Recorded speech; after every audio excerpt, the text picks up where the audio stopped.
Assalamualaikum warahmatullahi wabarakatuh. Halo Sobat UT, perkenalkan nama saya Siran Bahtiar dengan NIM 8605274777, Program Studi Pendidikan Guru Sekolah Dasar UPBJJ Semarang. Di sini saya akan membuat tugas tutor 2 Filsafat Ilmu. Tanpa berlama-lama, mari kita menyaksikan. Yang pertama ada peran filsafat ilmu dalam pengawasan dan memperkuat ilmu pendidikan. Filsafat ilmu berfungsi sebagai pengontrol dan penengah agar ilmu pendidikan tidak menyimpang dan koridor keilmiahan yang objektif. Seperti yang sudah saya jelaskan kemarin, ada 3 macam, yaitu landasan ontologis, yang kedua ada landasan epistemologis, dan yang ketiga ada landasan aksiologi. Landasan ontologis mempertanyakan hakikat dan objek kajian pendidikan. Ini memastikan pendidikan tidak sekedar latihan mekanis, melainkan proses memanusiakan manusia secara utuh.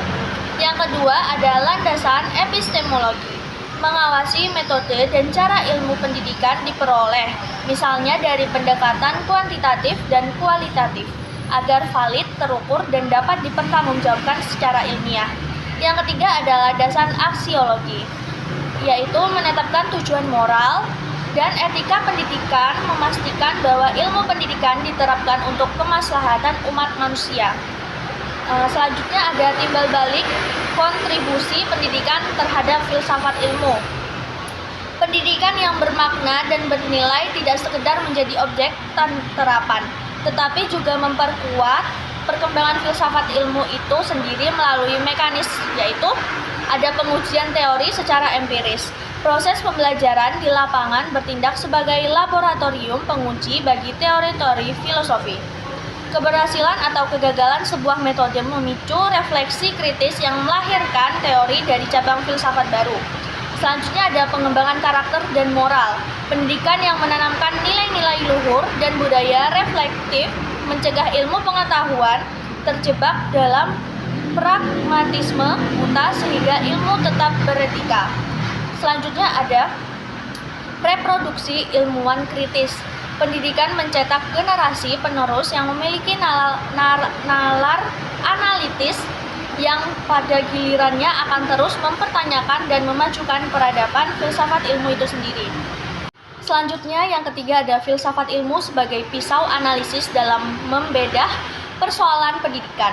Filsafat ilmu menjadi alat analisis komprehensif karena mencakup 3 pilar utama yang sangat relevan membedah akar persoalan pendidikan. Yang pertama ada ontologi, digunakan untuk menganalisis esensi dan tujuan dari kebijakan atau sistem pendidikan. Contohnya itu seperti apakah sistem pendidikan tidak membentuk karakter manusia seutuhnya atau sekedar memproduksi pekerja industri. Yang kedua ada epistemologi, mengkritis validasi kurikulum dan metode pengajaran. Contohnya itu seperti apakah materi yang diajarkan sudah sesuai dengan kaidah ilmiah dan proses penalaran yang benar. Selanjutnya yang ketiga ada aksiologi, mengukur manfaat dan nilai guna dari ilmu yang diajarkan. Contohnya seperti apakah ilmu yang diberikan membawa dampak positif, etis, dan moral bagi kemajuan masyarakat. Selanjutnya ada contoh konkret penerapan filsafat ilmu dalam praktik pendidikan. Filsafat ilmu bukanlah teori abstrak, melainkan cetak biru yang terlihat jelas dalam implementasi pendidikan seperti dalam kebijakan ontologi dan aksiologi.